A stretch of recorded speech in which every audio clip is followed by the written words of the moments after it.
Hello दोस्तों, आज के क्लास में हम पढ़ेंगे इंडियन कॉन्स्टिट्यूशन के आर्टिकल्स के पढ़ेंगे, जिसमें हम बात करेंगे जो डिफरेंस आर्टिकल के बारे में बात करेंगे, क्योंकि इसमें से आपके जो रेलवे के लिए एग्ज़ाम के लिए और एसएससी के सभी एग्ज़ाम के लिए और रेलवे के जो प्रीवियस ईयर क्वेश्चन के मैंने इसमें इंक्लूड किया है, तो इसमें से आपके पूछे जाएंगे। तो आप चलिए शुरू करते हैं क्लास। तो पहला क्वेश्चन आप सभी के लिए है कि जो कि एसएससी सीरियल में टायर 1 में आया था, जो कि है भारतीय संविधान का कौन सा अनुच्छेद टाइटल के उन्मूलन की बात करता है। टाइटल का उन्मूलन यानी कि पद जो होता था राजा महाराजा राजाधिराज, ऐसे पदों को ख़त्म करने की बात करता है। इसमें से कौन सा आर्टिकल, क्या अनुच्छेद 18 है, या अनुच्छेद 19 है, या अनुच्छेद 20 है, या अनुच्छेद 17 है। तो आप अनुच्छेद 17 में कहता है छुआछूत को ख़त्म करता है। राइट टू इक्वलिटी 40 में है, और यहाँ पर इंटचबिलिटी की बात करता है। इंटचबिलिटी की बात करता है, यहाँ पे छुआछूत को ख़त्म करने की बात करता है। वहीं आर्टिकल 20 में आप बंधुपक्षता की बात करता है कि आप गिरफ्तार हो जाते हो, उसके अधिकार की बात करता है। वहीं राइट टू फ्रीडम की 90 में राइट टू फ्रीडम की बात कही जाती है। वहीं अगर बता दें तो आर्टिकल 18 में आर्टिकल 18 में कहा जाता है कि आप किसी भी टाइटल नहीं रख सकते। आप टाइटल का उन्मूलन की बात करता है कि आंसर ए हो जाएगा आपका 18। आर्टिकल 18 में कहता है कि आप किसी भी प्रकार के आप टाइटल नहीं रख सकते हैं। सिर्फ कुछ एक्सेप्शन दिया गया है, और जो कि है डिफेंस में और एजुकेशन को छोड़कर आप किसी में भी टाइटल नहीं रख सकते हैं। फिर अगला क्वेश्चन आप सभी के लिए अगला क्वेश्चन है कि जिसमें कहता है कि भारतीय संविधान का कौन सा अनुच्छेद किसी भी राज्य, वित्तीय पोषण, शैक्षणिक संस्था में धार्मिक निर्देशों पर रोक लगाता है। इसमें कहा जाता है कि कोई भी राज्य, या राज्य का अर्थ है यहाँ पे कोई भी देश, जो यहाँ पे राज्य जो कि कहता है कि वित्तीय पोषण, शैक्षणिक संस्था पर धार्मिक निर्देशों, मतलब कोई भी धार्मिक कार्यों पर वो राज्य का वित्त यूज नहीं कर सकता है। राज्य का पैसा किसी भी धार्मिक स्थलों पे यूज नहीं किया जा सकता है। क्या उसका अनुच्छेद 30 कहता है, या 29 कहता है, या अनुच्छेद 27 कहता है, या अनुच्छेद 28 कहता है। तो इसका आंसर आपको हो जाएगा, आंसर सी हो जाएगा। सी आर्टिकल 27 कहता है, आर्टिकल 27 कहता है कि आप है ना किसी भी पैसे को आप, मतलब गवर्नमेंट किसी भी पैसे को यूज नहीं कर सकती है अपने किसी भी किसी भी विशेष धर्म के शैक्षणिक संस्थाओं को प्रोत्साहन देने के लिए, या धर्म को प्रचार प्रसार के लिए नहीं कर सकती है। वहीं पे आर्टिकल आप 30 को पता ही है आप सभी के लिए। वहीं अगला आर्टिकल 29 जो कि आप करता है माइनॉरिटी की बात करता है, भाषिक माइनॉरिटी की बात करता है, माइनॉरिटी शैक्षणिक की बात करता है। वहीं अगर बात करते अब यहाँ पे है भारतीय संविधान के अनुच्छेद 25 द्वारा निम्नलिखित में से किस अधिकार की गारंटी दी गई है। आपको बताना है आर्टिकल 25 के द्वारा इनमें से कौन सा अधिकार दिया गया है आपको। क्या वह समानता का अधिकार दिया गया, या वह धार्मिक स्वतंत्रता का अधिकार दिया गया है, या ये सांस्कृतिक और शैक्षणिक संस्था का अधिकार दिया है, या संवैधानिक उपचार का दिया है। तो सबसे पहले मैं बता देता हूँ, इसका जो डी आंसर है आपका उसका है 32। आर्टिकल 32 में कहा गया है कि संवैधानिक उपचार का अधिकार, जिसे भीमराव अंबेडकर ने कहा था, ये आत्मा कहा था। भीमराव अंबेडकर ने अनुच्छेद 32 को संविधान का आत्मा कहा था। संविधान की आत्मा कहा था। और उसके बाद कह दे तो अगला है वो सांस्कृतिक शैक्षणिक अधिकार, ये आर्टिकल 29 में आता है आप सभी के लिए, अनुच्छेद 29 में। वही धार्मिक स्वतंत्रता का अधिकार आर्टिकल 25 में आता है, जो कि आंसर आपका ये हो जाएगा, आंसर बी हो जाएगा आप सभी के लिए, जो कहता है धार्मिक स्वतंत्रता का अधिकार है।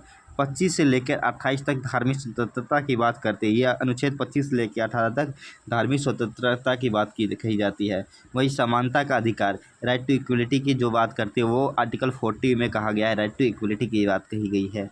फिर अगला क्वेश्चन आप सभी के लिए अगला क्वेश्चन है, जो कि सीरियल में देख सकते हैं, सीरियल शिफ्ट 1 में 2023 में पूछा गया है।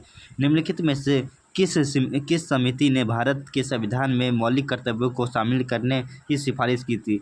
इनमें से बताना है कि कौन सी कमेटी ने जो कि मौलिक कर्तव्यों को शामिल करने की सिफारिश की थी? क्या वो राज मन्नार समिति थी या सरकारिया सरकारिया समिति थी, बलवंत राय मेहता समिति या स्वर्ण सिंह समिति थी? तो इसका आंसर हो जाएगा डी, स्वर्ण सिंह समिति थी, जिसने जिसने सिफारिश की थी कि मौलिक कर्तव्य को शामिल किया जाए। उस समय जो हमारा प्रधानमंत्री थी वो इंदिरा गांधी प्रधानमंत्री थी, समझे।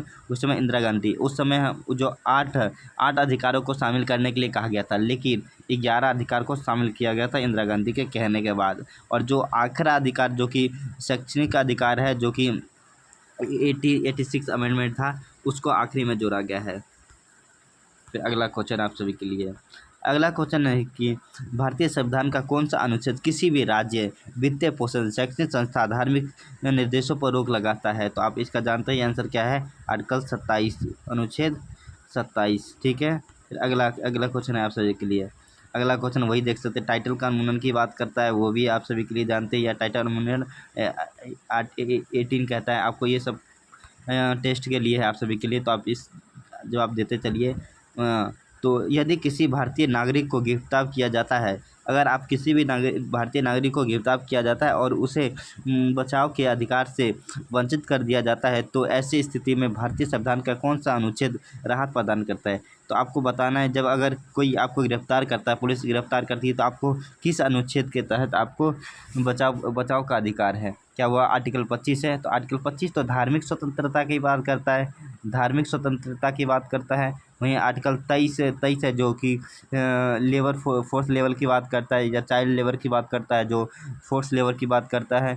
वहीं अगर बात करें आर्टिकल 14 जो कि 6 से लेकर 14 तक एजुकेशन की बात करता है, चाइल्ड एजुकेशन की बात करता है। वहीं अगर बता दें, अब ये हो गया आपका आर्टिकल 22 कहता है कि आपके लिए ये किसी भी संवैधानिक अधिकार की बात करता है, राहत के अधिकार की बात करता है। अगर कोई पुलिस नागरिक को कोई भी नागरिक गिरफ्तार होते हैं तो उसके अधिकार की बात करता है आर्टिकल 22। और 20 आर्टिकल 20 है, वो आपके अधिकार होने के बाद, गिरफ्तार होने की बाद का अधिकार के बारे में बता करता है कि आपको किस तरह से आपको बचाव करना चाहिए अपना। फिर अगला क्वेश्चन आप सभी के लिए, अगला क्वेश्चन है कि भारतीय संविधान का कौन सा अनुच्छेद शोषण के विरुद्ध अधिकार से संबंधित है? शोषण के विरुद्ध अधिकार से संबंधित है, आपको बताना है शोषण के विरुद्ध कौन सा अधिकार है। तो इसमें से आर्टिकल 21 मतलब आर्टिकल 21 कहता है प्राण व दैहिक स्वतंत्रता, प्राण एवं देही स्वतंत्रता की बात करता है। वहीं अगर आर्टिकल 23 बताए तो यही कहता है कि शोषण के विरुद्ध अधिकार, शोषण कि इसमें है ना, ज़बरदस्ती फोर्स लेवल आप किसी से कार्य नहीं करवा सकते हैं, किसी के साथ शोषण नहीं कर सकते आप, ये बात करता है आर्टिकल। अब आर्टिकल 20 तो आपको अभी बताया है, आर्टिकल 22 बताया था, तो इसका आंसर आप सभी का बी हो जाएगा, समझे। फिर अगला क्वेश्चन है आप सभी के लिए कि भारतीय संविधान के भाग 3 में मौलिक अधिकारों के कितने समूह हैं? आपको बताना है कि जो भारतीय संविधान के भाग 3 है जो मौलिक अधिकार की बात करता है, उसमें कितने भाग है? क्या वह 5 है, 6 है, 7 है या 4 है? तो पहले जो था वो 7 था। पहले जब संविधान बना था 1947 में, तब ये 7 थे।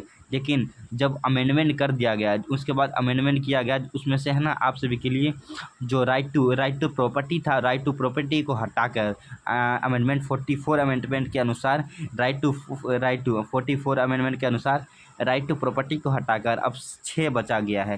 राइट टू प्रॉपर्टी को हटा दिया गया, तो आर्टिकल 30 में था, 30 में था, हाँ 30 में ही था। 30 को हटा के अब आप सभी का आंसर बी हो गया, आजकल 6 ही इसमें है बस। फिर अगला क्वेश्चन आप सभी के लिए, अगला तो आप देख सकते आप, अगला ये शेड्यूल के बारे में बताता हूँ कि आपको कौन कौन सा शेड्यूल है। इसमें शेड्यूल आप जानते ही है कि सूची है कितनी है, अपने संविधान में सूची कितनी है, 12 सूची कही गई है, 12 सूची। तो इस शेड्यूल की बात है, फर्स्ट शेड्यूल में है, फर्स्ट शेड्यूल में कहा गया है list the state and the union territory of Indian की बात कही गई, यानी कि इसमें बताया गया है कि हमारा राज्य कहाँ और कहाँ तक, कितने राज्य होंगे, कितने यूनियन टेरिटरी होंगे। आर्टिकल 1 में ये कहा गया है, मतलब अनुसूची 1 में ये कहा गया, शेड्यूल 1 में ये कहा गया है। दूसरे में कहा गया सेकंड में contain the provisions of the related to the salary and the allowances.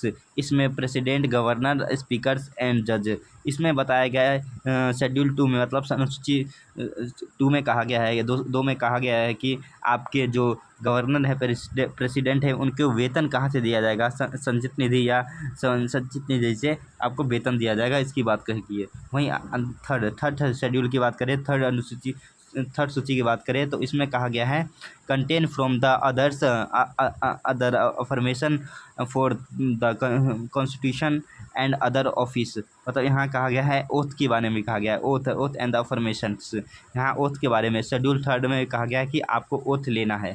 Oath किस प्रकार लिया जाएगा प्रेसिडेंट और गवर्नर्स के लिए और मंत्रिपरिषद के लिए। यहाँ अब शेड्यूल 4 आ गया। शेड्यूल 4 में कहा गया अलोकेट द सीट अलोकेट करना है, सिल allocate the state and union territory in the Rajya Sabha, आपको राज्यसभा को सीट अलोकेट करना है यूनियन टेरिटरी और स्टेट्स में, यानी राज्य में और यूनियन टेरिटरी में कितने कितने सीट होना चाहिए राज्यसभा का, ये अलोकेट 4 में कहा गया है, शेड्यूल 4 में कहा गया है। यहाँ शेड्यूल 5 हो गया। शेड्यूल 5 में कहा गया contain the provisions the regarded the administrations and the control of the schedule areas and the schedule tribes की बात की गई है। यानी आर्टिकल 5 में मतलब शेड्यूल 5 में कहा गया है कि आपको कौन कौन से आपके शेड्यूल एरिया, मतलब अनुसूचित जनजाति अनुसूचित में होंगे, आपके अनुसूचित जनजाति और अनुसूचित होंगे, कौन कौन से होंगे, इसकी बात कहेगी इसमें। आर्टिकल 6 की शेड्यूल 6 की बात करें, शेड्यूल 6 में गया contain the provision regarding the administration of the tribal areas. इसमें बताया गया कि अनुसूचित जनजाति में कौन से राज्य होंगी। तो इसमें असम, मेघालय, त्रिपुरा, मिजोरम, ये जो 4 स्टेट है, इस 4 स्टेट को रखा गया है ट्राइबल एरियाज में, शेड्यूल अनुसूचित जनजाति क्षेत्र में रखा गया है। फिर अगला शेड्यूल है आप सभी के लिए, अगला 7th शेड्यूल यानी 7वें अनुसूची में कहता है given the division of the powers between, यानी यूनियन, यहाँ पे पावर डिवीजन की बात कर रहा है कि इसमें पावर 3 तरह के पावर डिवीजन होते हैं, आप जानते हैं current union list, state list और कॉन्क्रीट लिस्ट। स्टेट लिस्ट में, यूनियन लिस्ट में आप जानते हैं कितने यूनियन लिस्ट होने चाहिए। स्टेट लिस्ट में 100 स्टेट लिस्ट है। यूनियन में आपके हो गए 61, 66 से थे, 5 हटे हैं। ये कितने स्टेट हो गए आप देख लेंगे अभी मुझे। अगला क्वेश्चन बताता हूँ। अगला शेड्यूल है आप सभी के लिए, अगला शेड्यूल है शेड्यूल 8 कह रहा है। शेड्यूल 8 में कहा गया, मतलब अनुसूची 8 में कहा गया है आपके लैंग्वेज के बारे में बात करते हैं। List of the 22 language of India the recognize by Indian language, कितने भारतीय संविधान में कितने लैंग्वेज को रिकॉग्नाइज किया गया, मतलब मान्यता दी गई है। तो उसमें 22 लैंग्वेज की बात कही गई है, 22 लैंग्वेज की। पहले संविधान जब बना था उस समय 14 लैंग्वेज थी, उसके बाद 22 लैंग्वेज की। पहला जो अमेंडमेंट किया था जब सिंधी भाषा को जोड़ा गया था, उस समय 21st अमेंडमेंट हुआ था, जिस समय सिंधी भाषा को जोड़ा गया था। उसके बाद 71 अमेंडमेंट हुआ जब नेपाली को जोड़ा गया, कोंकणी को जोड़ा गया था।